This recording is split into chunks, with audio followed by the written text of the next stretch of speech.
Bedsheets బాగుండాలండి, కప్పుకుని పడుకోవాలి కదా, తలగడ బాగుండాలి. దసరా టైంలో బాగా బిజీగా ఉంటారు, ఎక్కువ ట్రిప్లు వేస్తారు, మరి వాషింగ్కి టైం దొరకట్లేదా? నా టైం బాగుండి ఒకరోజు ముందు ప్రయాణించాను కాబట్టి నాకు టికెట్ 1600కి వచ్చింది. ఎక్కువ డబ్బులు తీసుకోవాలి, టికెట్ ఫెస్టివల్ సీజన్ని క్యాష్ చేసుకోవాలనుకుంటే ఇది కరెక్ట్ కాదు. 3, 2, 1, go. శ్రీకృష్ణ గోవింద రే మురారే. ఈ పాటే గుర్తొస్తుందండి నాకు, శ్రీకృష్ణ ట్రావెల్స్ అని వినగానే. కానీ లోపల స్టాఫ్ ఎలా ఉంటారంటే, వస్తున్నావా, టైంకి రావాలి, ఒక్క నిమిషం లేట్ అయినా సరే బస్సు నీకోసం ఆగదు అని కాల్ వచ్చింది. 5 నిమిషాలు ముందే ఉన్నా, బస్సులోకి ఎంటర్ అయిన 10 నిమిషాల తర్వాత కానీ బస్ కదలలేదు.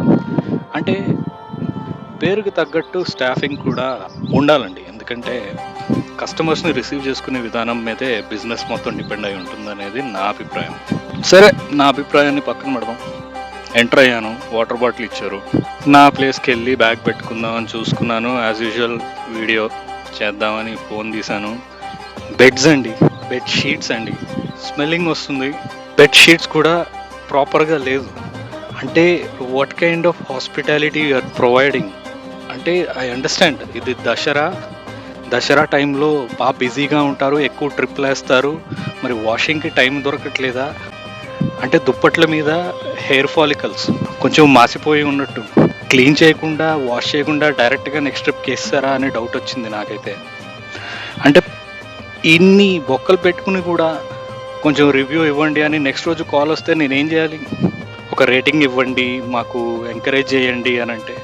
ఇదే కృష్ణ ట్రావెల్స్ని నేను January 8th ట్రావెల్ చేశాను, వీడియో పెట్టాను, 4.6K వ్యూస్ వచ్చాయి. దానివల్ల నాకు ఒక 540 రూపీస్ కూడా వచ్చింది. కానీ దిస్ కైండ్ ఆఫ్ ఎక్స్పెక్ట్ చేయలేదు నేనండి. దసరా టైము ఎక్కువ మంది ట్రావెల్ చేస్తారు, దాన్ని దృష్టిలో పెట్టుకుని ఇంకొంచెం నీట్గా ఇంకా బెటర్ హాస్పిటాలిటీ ఇవ్వాలి అని ఆ మైండ్ సెట్తో ఉంటేనే కదండి బిజినెస్ అనేది ఇంప్రూవ్ అవుతుంది. నేను కరెక్ట్ చెప్తున్నానా తప్పు చెప్తున్నానా చెప్పండి మీరే. పోనీ టైంకి తీసుకెళ్లారా అంటే 40 minutes late. Understand, Dasara time కొంచెం లేట్లు అవుతాయి, అడ్జస్ట్ అయిపోతా, పర్వాలేదు. కానీ బెడ్షీట్స్ బాగుండాలండి, కప్పుకుని పడుకోవాలి కదా, తలగడ బాగుండాలి. నేను హాస్పిటాలిటీకి అయితే ఫస్ట్ ప్రిఫరెన్స్ ఇస్తాను. సో ఇవన్నీ బాగాలేదు, నాకు నచ్చలేదు. నా టైం బాగుండి ఒకరోజు ముందు ప్రయాణించాను కాబట్టి నాకు టికెట్ 1600కి వచ్చింది, లేకుంటే 3600, 4000. ఉన్నదన్నట్టు రివ్యూ ఇవ్వడానికి కారణం కూడా ఇదేనండి. కనీసం వాళ్ళైనా చూడాలి, చూసి మారాలి. లేదు వాళ్ళు చూడకపోయినా మిగతా బస్సు కోఆర్డినేటర్సో ఆర్గనైజర్సో బిజినెస్ చేసేవాళ్ళు వాళ్ళైనా చూసి అరే మనమైనా తిన్నగా ఉందాంరా అని అనుకోవాలి. నువ్వు బెస్ట్ హాస్పిటాలిటీని ప్రొవైడ్ చేయలేనప్పుడు నువ్వు ఎక్కువ డబ్బులు డిమాండ్ చేసే అర్హత లేదు. అది మనం గట్టిగా అడగాలి. వాళ్ళకు కూడా అసలు మనసాక్షి ఎలా వస్తుందండి? ఇంత చండాలంగా మెయింటైన్ చేస్తూ ఎక్కువ డబ్బులు తీసుకోవాలి, టికెట్ ఫెస్టివల్ సీజన్ని క్యాష్ చేసుకోవాలనుకుంటే ఇది కరెక్ట్ కాదు.